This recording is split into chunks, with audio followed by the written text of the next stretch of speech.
Hi, I'm Kent Vaughn with Clear Performance Coaching. Today, I want to talk to you about something that every team leader, every organization, and every team member have in common. And what is that? Success. Everybody wants to be successful. Another way to say that is get results. No one starts a day wanting to have a bad day and be unsuccessful.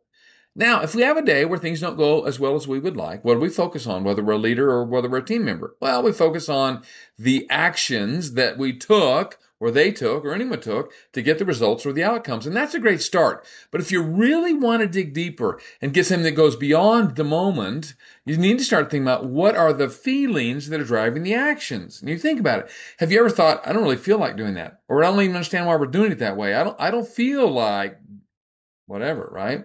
And what's interesting is feelings grow out of thinking. So, what is the thinking that's driving the feelings that's creating the actions that's giving you the success or the results or not?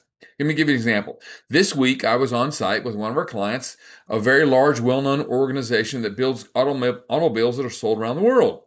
And there was a leader there who had a new team member who was not getting the results he wanted. Specifically, she was missing the sixth bolt as she attached the catalytic converter and the exhaust system to the engine block. And she couldn't really understand why the sixth bolt was that big a deal. It was kind of hard to get to, ergonomically uncomfortable.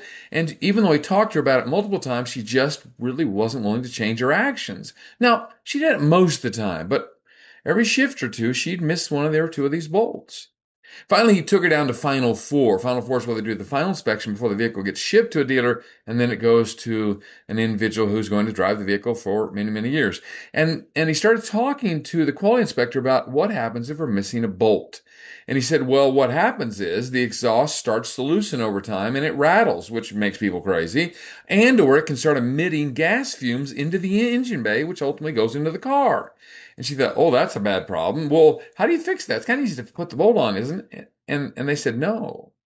If we need to replace that sixth bolt, the one that you've missed a few times, you literally have to drop the engine out of the engine bay to put the bolt in. And she thought, oh, that's a big deal. Well, here's what's interesting. He said she's never in the months since then, he was telling me the story this week, since this happened a few months ago, she's never missed a bolt again. Because she not only knows it's an action that needs to be taken, but she now thinks differently about it and feels differently about it because she knows no one wants to hear a rattle in their car. And more importantly, they don't want exhaust fumes in there with them or their children. So if you want to get better results, start with the thinking. Go back to the thinking. What is the thinking that's driving the feelings, that's creating the actions or not to get the results you want? Have a great day. Good luck. Thanks so much.